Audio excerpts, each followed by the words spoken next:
From BQE Restaurant and Lounge in the heart of Atlanta's historic Martin Luther King District, Newsmakers Live is proud to begin its 10th season of bringing issues, politics, and perspective to the people of Atlanta. And now, here's Newsmakers Live executive producer, Mr. James Welcome. Good afternoon, everybody. Welcome to Newsmakers Live. We're here today for a couple of different reasons. It's to kick off our season premiere of Newsmakers Live. We have a rather interesting show for you this evening. It's not going to be a typical Newsmakers. It's going to be a discussion with one of the city's leading, or actually the country's leading historians, specifically as it pertains to Atlanta. We'd like to thank you all for coming. If there's anything you need, please don't hesitate to talk to the waitresses. They're here to please you. If there's any questions you have, you will get an opportunity to join the discussion, because this is what this is tonight. This is a discussion. The 34th King Day, what it means to this community, what it means to what we're going through right now in this country politically. All of those kinds of things are important to Newsmakers Live. For those of you who are unfamiliar with Newsmakers Live, we are a community African American interest event and publication. We've been doing this for 10 years. If it affects African American life, it doesn't matter from what quarter it comes, we discuss it and we talk about it. We talk about it in intellectual terms, we talk about it in practical terms, and more importantly, we talk about it in community-based terms. We coined the phrase infotainment, remember? We coined the phrase infotainment because it's information and entertainment together.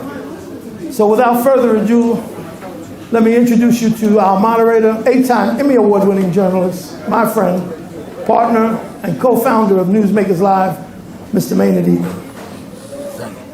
Jim, thank you, and thank you. Welcome back. This is something Jim and I and his wife Eleanor started 10 years ago on a seasonal basis, and we've had some successes. We've had some news-breaking events. Andy Young first talked about Barack Obama here one time. Oh, yeah. Minister Farrakhan wanted to get his tape back. So we've had some, and he came after me too. Uh-oh. But we're starting here now, a new year, where the most pulsating event in Atlanta is going to be this upcoming mayor's race. In fact, we have a mayoral candidate in here with us now, watching, and he'll be with us next week, Mr. Al Bertel. But Yes. that should set the tone for what's happening in this city. And because we're in a juncture here, that's a pivotal time for Atlanta. And there's no more pivotal time to discuss than where we are today, on the 34th anniversary of Martin Luther King's birthday. And nobody's better, I think, to talk about this than a fourth-generation Atlanta, an oral historian, and a top-notch educator. Her name is Leslye Joy Allen. Ms. Allen, thanks so much. Welcome to Newsmakers. Thanks so much for having me. Can you hear me okay? Yeah. All right. What does this today mean? We talk about King Day. Has it become sanitized and just another day off, or does it still have any punch and meaning and significance? It has some punch for me because I actually met Martin when I was very, very small. His mother went all the way through elementary school into college with my aunt, my paternal aunt.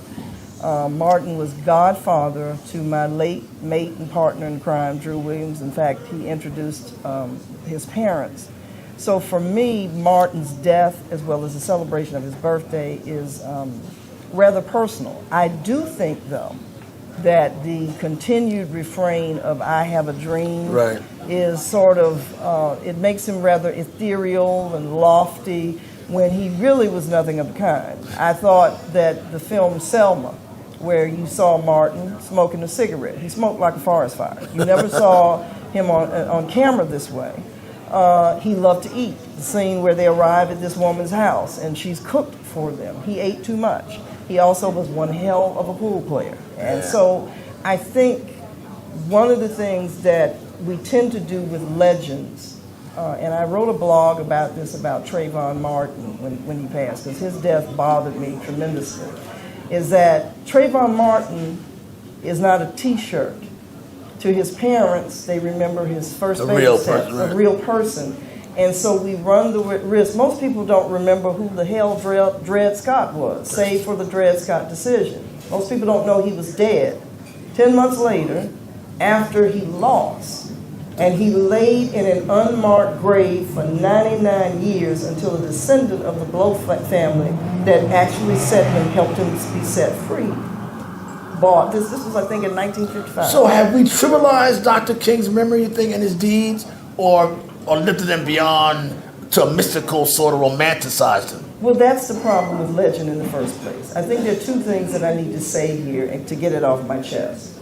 One, Martin lived with us. He lived on Sunset Avenue.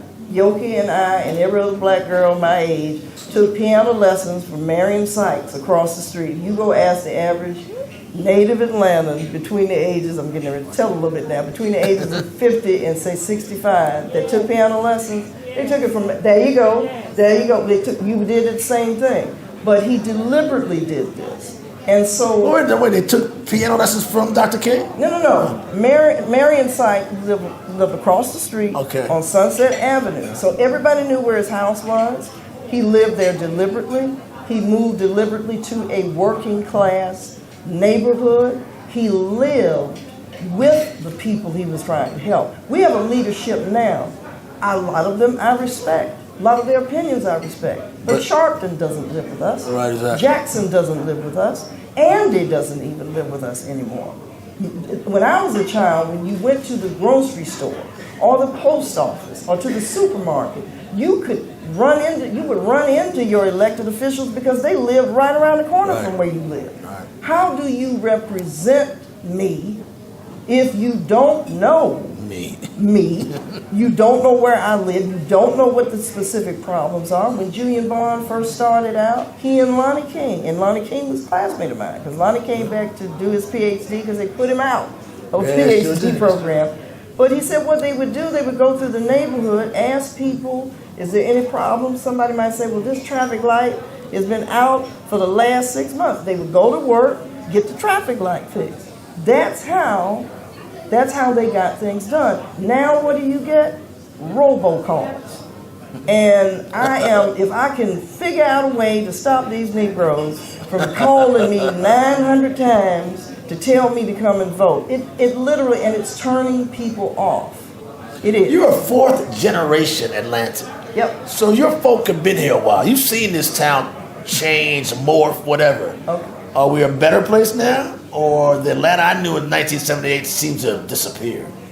Yeah, it's hard to say what is better because there's a focus. The first thing we need to recognize, and the natives will tell you this, the city of Atlanta is a small town. If you're a native Atlantan, there's no such thing as 6 degrees of separation. You meet somebody you haven't met before, in about 5 minutes of conversation, you find out you know some of the same people. The metropolitan area is what is problematic because it's exploded. We have there's this new trend towards we'll give anybody with the right amount of cash the right to build something while we have a crumbling infrastructure. They want the city of Atlanta to pay for all this transportation, but we don't need a city plan. We need a regional plan. We're not the problem. We got home in the snow during snow games. We didn't leave in the first place. I went to the supermarket like we always do, get all of my goodies, and then we had our mayor and governor decide to let everybody out at 1:30 in the afternoon and wondering how they had a traffic jam. That makes absolutely no sense. But my point is that the style of leadership, you have a distance between elected officials and the general citizenry that you didn't have. I saw Maynard Jackson, and that's the one reason why I can always remember your name. Yeah, but I saw Maynard Jackson all the time. He was the guy, I just finished talking about this, when a guy that was, I think it was shining shoes or selling some items, kept getting arrested because he didn't have a license. Right. Maynard went down and changed the law. When we go downtown and you see these merchants with newsstands and people selling pocketbooks, that didn't exist. But he found out a man was being hassled by it. So I do think that It's hard to say whether it's better. You could argue that we've had a succession of black mayors. Some I've loved very much, some I don't like at all. You could say that we have more political clout now, but I do think we are about to suffer from what I call big city disease, where everything is about how big and shiny it is. Do you like it now? You've lived all your life. Your family's been here. Do you like Atlanta today? Yeah, I like where I live, but I tell people I haven't shopped in Buckhead since 1996. And the reason why I was there was because I was a museum fellow at the Atlanta History Center. But I have a problem with this idea that everything has to be everything on a particular side of town is where you should always shop. You don't feed people that don't feed you back. When people say, why can't we keep black businesses open? Why do they always say it's because, unlike us, we go out there, but they don't come out here. Okay, and I know this for a fact. Kenny Leon, when he did Jitney, they had it at the Southwest Art Center for 1 week, and then they moved it to the Alliance. And it was packed house. It was packed in both places, but the reason why they did it in two places is because they figured out that white people just weren't coming. And the Southwest Art Center is way more comfortable. You got more leg room, free parking. Okay, but because it's a bunch of black people out here, it has to be like a war zone. I've lived in This is still a racially divided town, racially sensitive town. It's still black and white. I think it's a part of that, but I also think it's economics. I've never had to call. I live in a basically 100% black, what you would call black, working class to middle class neighborhood. And I will call the police on you. I'll tell you that right now. I don't play about that. But when I call the police, and this is something that if you haven't done it, if it's something minor, just call the non-emergency line. Have the police officer come out and speak to you about what it is, because when they know you, they respond differently to you. And he said, what's the problem? I said, this lady's dogs chased a man up on the roof of a car. She needs to put him up. And I said, I don't want anybody cited. He said, what do you want me to do? I said, I want you to go next door and tell her it's against the law. Well, other than kids with loud music, I've never been harmed, and I've lived there since 1971. Speaking about where you live, President-elect Trump has trashed it, denigrated it. Look, you live in the 5th District, do you not? I've lived in the 5th District since I was 11 years old. And there's some places in the 5th District that do need work. There are some things that John Lewis could be doing more of. But to trash John Lewis and then to make a blanket statement, that's what Shirley Franklin lives in the 5th District. This is not just a bunch of poor black folks in one spot. But my point is it's that also a gentrified district, is it not? It's gentrified, but it's being gentrified by a lot of people that are not always white. People forget that West End, portions of West End, you have these young black people that were coming in and redoing the homes. Gentrification is a mixed bag. It needs to be talked about, but it's a mixed bag. You don't think that's going to be a major issue in the upcoming mayor's race? It is. It is. If you frame it strictly along racial and economic lines. We need to talk about gender. I don't think we talk enough about, I was just speaking with Al here, and I thank you for having me, because historians and educators don't get asked much anymore. If you want to know what's going on with our children, with our adolescents, with our college students, you go ask a college professor. And what I hate is the way that we often define our kids by what we see strictly on the 6 o'clock news. I'm going to repeat something that I said to both of you. I taught for 7 years at Georgia State, Georgia Perimeter, and at Kennesaw State University. In a 7-year period, I taught roughly 1,300, 1,400 students. Out of the 1,300 to 1,400 students, I had 2 students to become flippant with me. One was a white man, one was a black man. They both apologized. Now, that is the extent of my problems in the classroom. That doesn't mean that everybody has the same experience, but I think what happens is that we tend to, we have all these knee-jerk reactions, and when you are running for public office, there's this tendency of always having to respond, always having to say the thing that people want to hear, and what gets really lost. That gets you on the news. That they can get you on the news, and what gets lost is all of the good. We don't report about good kids. No, we don't. We don't say, here's John so-and-so, he made an A in Miss Allen's class. We don't do anything. If he goes out and cuts somebody's throat and rapes somebody's grandma, or we'll have every sociologist on earth, no, I'm serious, writing a book about what creates this, instead of focusing on the kids and young people that really mind their manners, do basically what they're supposed to do, and they're out there. So you're just arguing the case that basically many of us are good kids in school. Many school kids are pretty good kids. The young black man that got flipped with me, before I could even say anything, he was like, Ms. Allen, let me apologize. And I was like, you don't have to tell me what it is. I said, but there's something going on with you. And he said, yeah, I've had some losses. I said, well, listen, I'm not a psychiatrist. I said, but don't stand around and seethe.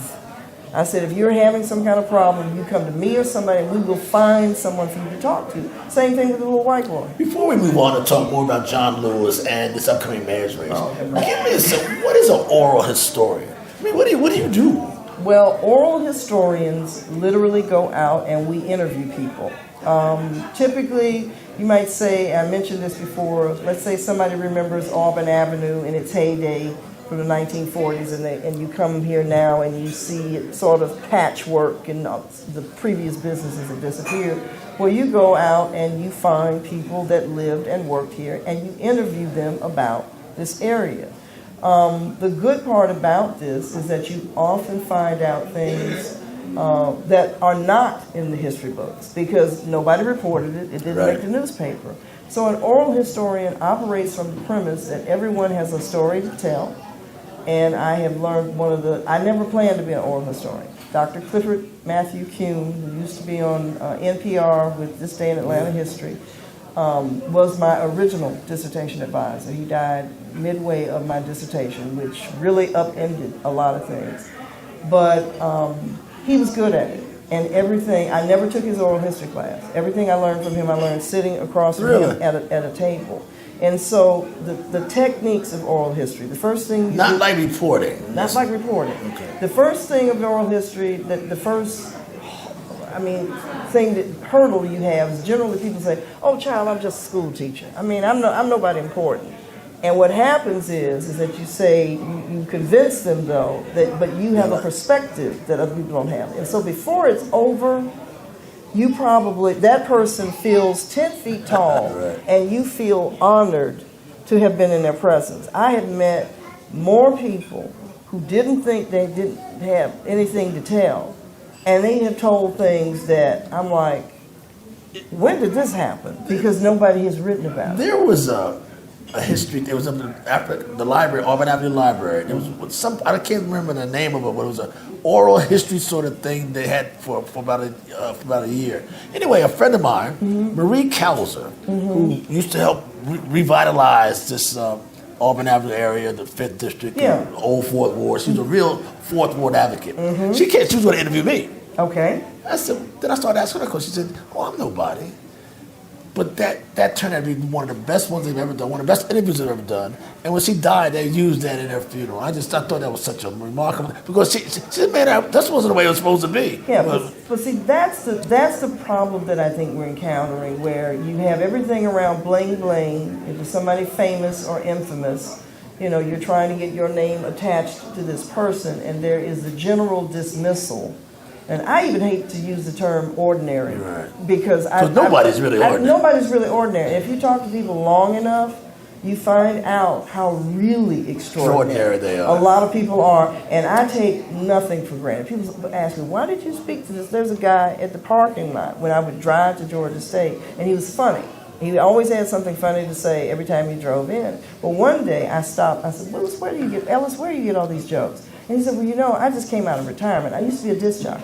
I was the first white disc jockey to play soul music in Atlanta. He could tell you where all the theaters were. He could tell you all the people that he had met in the industry. And I told somebody, I said, if I had just treated him like he was just a ordinary parking lot attendant, I never would have gotten that story. So that's something that I think politicians need to do more of. They need to put a little shoe leather behind what they're talking about. This whole idea that you can worry me the hell to death for 4 or 5 hours every day with my telephone ring. I had enough robocalls that I literally had. You really got PO'd about these robocalls. I hate it because it's lazy. It's just plain lazy. Anybody, I can make a recording, blast it to, and we've gotten lazy. The technology makes us lazier, and it creates a distance between human beings that is very dangerous. Mm-hmm. You can't tweet your way to romance. You can't. No, I'm serious. I mean, who in the world ever heard of it? I'm on text message all day long. I have students literally that can no longer form complete sentences, literally, who are completely dependent, walking around all day long, and I'm constantly telling them, stop this, because you have to be able to have conversations. If you're going to meet people where they are, not only do you have to listen to what they have to say, you have to have something to say to them. So are you a politically active person, a fourth-generation Atlantan, an oral historian, an educator, but also politically astute? I don't know whether I call myself necessarily politically astute. I would call myself politically aware. I think astute is when you know all the issues and all that. Many, many times I've had to stop and do my research on people. And fortunately, the one upside of technology is that you can Google people and find out a little bit about what they're doing. But not politically astute, I'm politically aware. I've never not voted. That's a bone of contention for me, is to not vote. When in fact, there's somebody in here tonight you voted for. Huh? Yeah, I did vote for him, and you tried to slip in an endorsement. But no, I did vote for him once, and I actually did it because I was angry about a lot of things. The sale of Friendship Baptist Church, the dumping of this big gargantuan, totally too expensive stadium, plop smack dab in the middle of Martin Luther King Jr. Drive. And I knew when Maynard chose the street, which had several names, he chose it precisely because it was one of the longest streets that ran almost through the center of Atlanta. And that rerouting, every time I go by there, I want to go to City Hall, but I don't have any bail money. So, no, I'm being very serious. I mean, there are times when you do have to let people know how you feel. And as I was saying to Alan, as I said to him earlier, if we wait for the we, sometimes you have to do things by yourself. I have a neighbor, everybody at City Hall knows this woman. She was secretary at my mother's elementary school. She can get anything done. Really? Literally. I had a problem with a pipe collapsing, attached from the city. I called the water department. It was the 7th of August. They told me they could not come out until the 23rd. I'm like, I can't function like this. She got it done. She called me. She said, they'll be there in the morning. They woke me up. And there were inspectors down there saying, who do you know at City Hall? And I told, I'm not going to call his name, I'll leave it out. I called, he was at one of the city councils. I said, you got these people at the water department thinking that I actually have some juice down at City Hall. But that's the one thing that I think we all don't do enough of. Well, let's talk about juice a little bit. Oh, Lord, okay. John Lewis, he's kind of been in the news of late with his condemnation of President-elect. Has he made a difference here in this 5th district? Has his career warranted the sort of attention he's getting now? I mean, it seems like he's kind of split the country and is leading a revolt against the president-elect. Don't misunderstand. I love John Lewis to death. I mean, I love them all. Hosea, Andy, the whole lot of them. Okay, what they sacrificed for us, you can't pay back. But the bigger danger, and I don't know whether it's just encoded on our DNA, but we have this habit when we get any piece of power, we try to hang on to it until the grave. The purpose of leadership is to create more leadership until the people can do what they need to do for themselves. You are not, I love him. I hate what Donald Trump said about him. He has done some good things for the 5th District, but there are certainly more things he could have done. And he sort of had a free ride because he typically runs unopposed. And the few times when he has had opposition, it's the new kid on the block that nobody knows very well. And we're very protective of John because of the beatings, because of the sacrifices. But that doesn't mean, though, that he should always get a free pass. What Trump said about him in the 5th District was dead wrong. But if we reduce this to we got to protect him simply because a man took a shot at him solely for that purpose, then we can get into the ugly habit of always voting and of always reacting emotionally rather than thinking this thing out methodically. Yeah, this icon image, he's not been a very effective congressman. I mean, he hasn't really brought back the bacon here to the district. He hasn't. We love him. He knows why he has this job. Right, you know, I mean, I'm not. That's not up for debate. But that's not the reward for your civil rights struggle. Right. The reward for a civil rights struggle is to see other people, younger people, do, damn it, what you couldn't do. Right. When I went to pick up my mother, my mom, the best part about her exit from this earth, she was almost 92. Wow. She had 2 young black female doctors as her caregivers. Everything that she had worked for as a teacher, she had around her. Her Christmas, she had 15 former kindergartners that came on Christmas Day. We put up a little Christmas tree. She had a blast. I had one that literally drove that morning from Asheville, North Carolina to Atlanta because he called me. He said, I'm getting a feeling I'm not going. I said, if you can get here, get here. And she got a chance to see some of her students meeting with the president. My mother remembers lynching. My mother remembers sitting at the back of the bus. Everything. And when the last time she voted for Barack Obama, I was headed over to the house to pick her up. That meant a lot to her, man. Yeah, and when I saw her hobbling out of somebody's car. I'm like, Mama, she said, oh, I've been to vote. And I told somebody, and I used to tell my students, if my aging mother on a cane can go vote, that's the one thing that I don't think we talk enough about what voting really means to the elders. We do owe them that. We do owe them getting up. I don't care how bad it is. I don't care how small the difference is between a right is something that you must exercise, else you lose it. Well, voting is something we'll be doing at the end of this, near the end of this year for our new mayor. Yeah. And we will be discussing the mayor's race with a series of individuals, series of candidates in succeeding weeks. On January 23rd, we'll speak with Al Bartel, who's with us today. On January 30th, City Councilwoman Keisha Lance Bottoms. On February 6th, State Senator Vincent Fort. On February 13th, Peter Ammons, a former Coca-Cola businessman and one of the white candidates in the race. On February 20th, Kwanzaa Hall, who represents this area, who represents this district where we are here at the where we're doing this show. And Council President Caesar Mitchell will be on March 6th. On February 27th, Council President Caesar Mitchell. And on March 6th, Mary Norwood, just to name a few. So the mayor's race will be something we're totally involved in. I think it's important.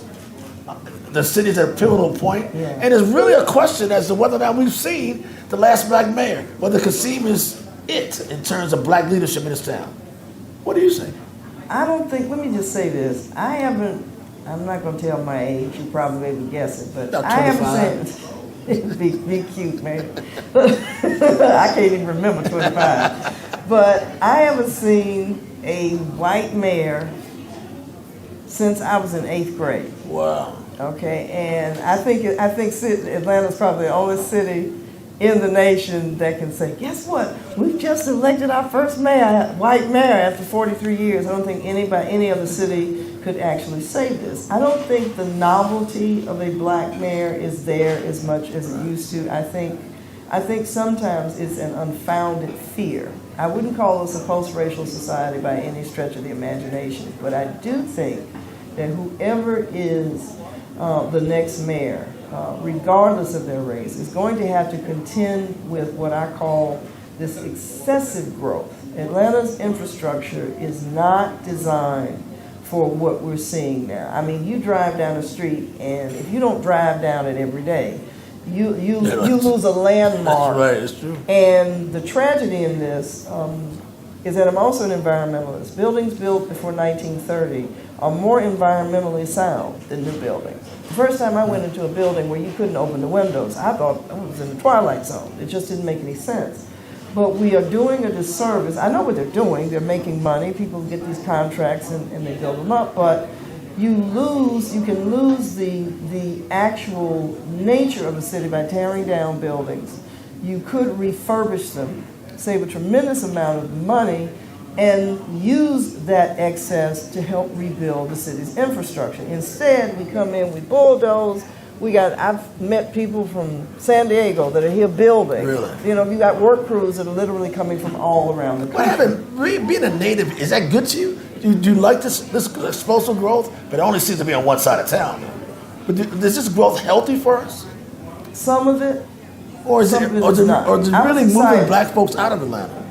I don't think it's moving black folks out of Atlanta so much as if you're black and you got a house in Atlanta, you better keep it. I'm just going to tell you this right now. You better keep it. I mean, there's been this big push. I'm going to the suburbs. I live in Lawrenceville.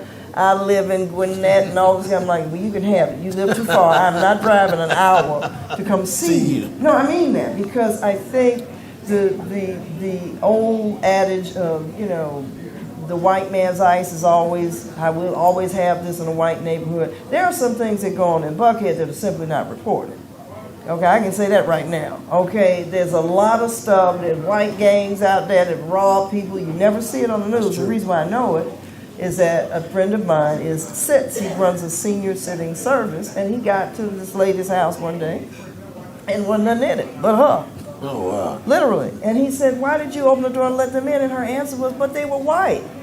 Really? Okay, so what you have, if you concentrate strictly on some kind of racial divide, there's a tendency for black people, I've done it myself, I have some blue lights come up behind me in Kennesaw, I'm like, this is it, I'm going to be the next dead Negro on the news. Sandra Bland is just going to be the beginning of it. You have this heightened sense of hyper-paranoia as a black person, particularly as a black man. But you have this sense of false security because we got crime everywhere. It just depends on what type of crime you're talking about. So whoever runs for mayor is going to have to address perception. I know some native Atlantans that are now sorry that the Olympics came. Really? Yeah, because they felt like you had this excess of people, you know, entering the city. Everybody went on a building frenzy. Georgia State got new buildings. Clark got new buildings. Georgia Tech, and so it's sort of like letting the genie out of the bottle. And now everybody wants to come to Atlanta. You got people. Is that a good thing? Do you like your city? You like your city? I love my city. What I don't like is when people disparage my city, when they talk about my city as if I didn't have to be bothered with this when I was in Chicago. Well, see, native Atlantans have reached a point where they say, well, take your behind back to Chicago. Okay, no, because if you're going to a lot of people come here, excuse my French, but to suck from the teat of Atlanta. I'm going to make a bunch of money, but we love this dirt that we stand on. God. When I come in, the few times when I fly in during the day, when that plane makes that tilt, and I see the tops of those pine trees and that red dirt winding, I'm like, I know I'm home, and I'm just close enough that, well, if the plane crashed, I might actually survive it. But that part of it, I think this is where we're seeing some schisms, is that you have all these people come here with the expectation that this is little New York or little Chicago or little L. This is Atlanta. It has its own identity. It was never supposed to be founded. I mean, it was terminus. It was going to be a railroad junction, and people started settling. So you have these hodgepodges of neighborhoods. And people say, this town makes no sense. I said, of course it doesn't make any sense. This is Atlanta. You know, so my point is that we are going to have to address, literally, we're going to have to address. I like that. It doesn't make no sense. This is Atlanta. Look, drive down the street. Spring Street is two-way. They changed one end of it to one way. I went trying to get to something one day and didn't know it had changed. I'm like, when did this happen? You know, and so you drive all the way around. I'm like, what drunk genius came up with this plan? So my point is that they're always responding to perceived problems sometimes without getting to the real root of those problems. So what's it going to take for these 10 candidates seeking to become the next mayor? What's going to be the trick? And will this be the most quixotic mayoral race we've seen?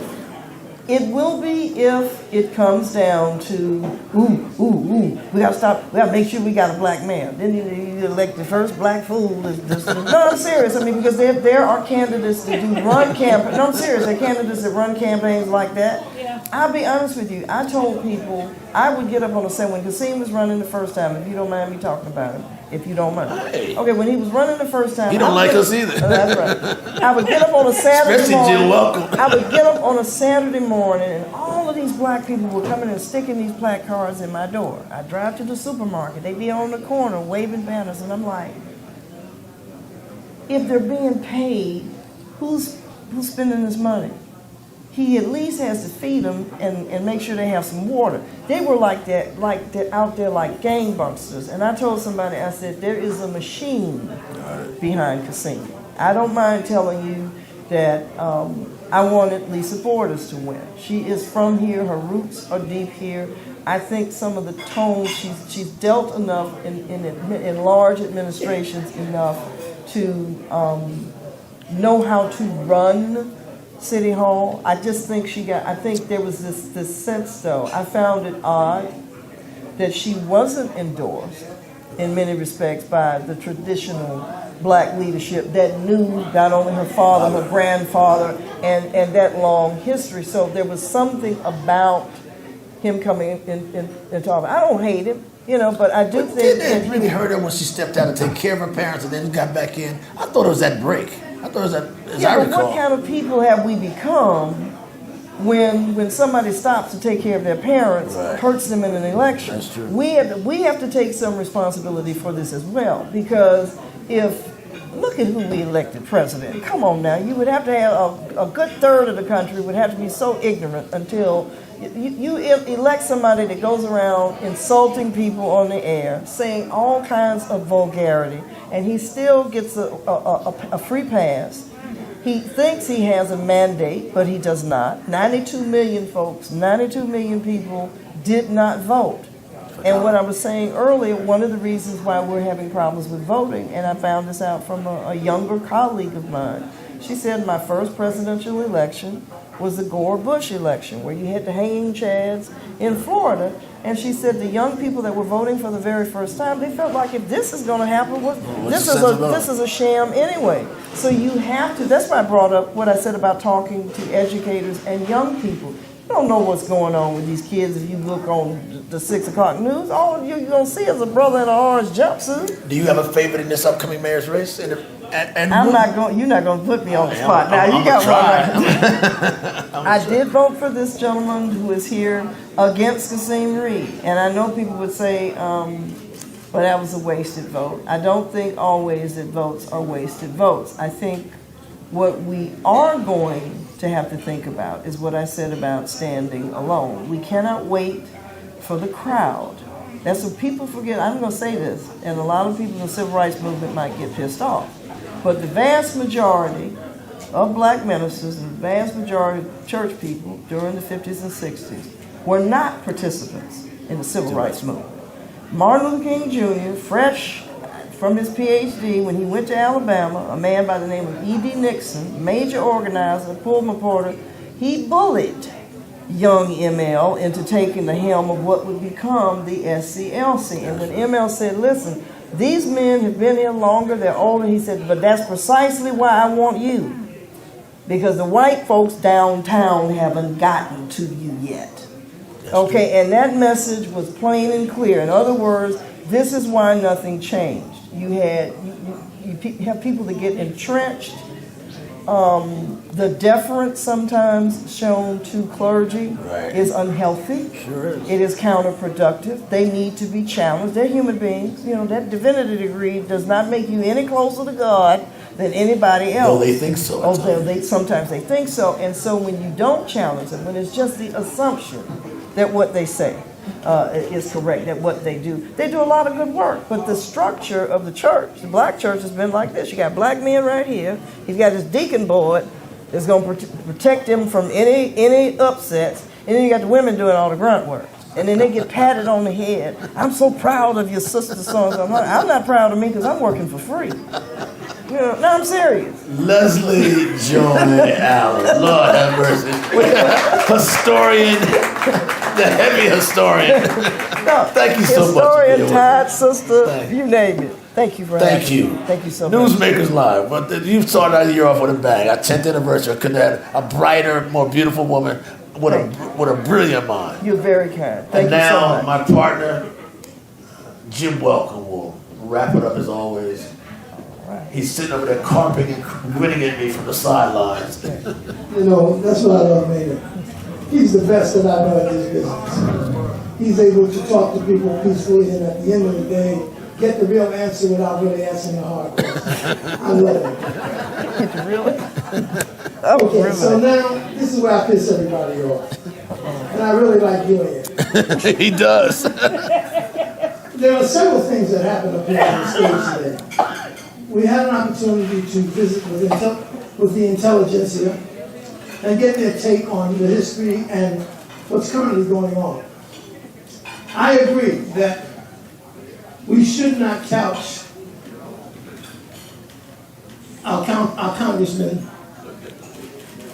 but we should not should not allow Donald Trump to decide his fate. There you go. Now, it's been a long time. Don's supposed to be gone a long time ago. Yeah. And he's supposed to turn the reins over to some younger people with some younger ideas and a lot more energy. But we can't allow Donald Trump to make that decision for us. The media has chosen every leader for the last 30 years in America. We have only one or two leaders in America right now, which the people chose, Farrakhan being the leader, the most respected of them all. And then there are a couple of others that have come to their own without the media being in their corner.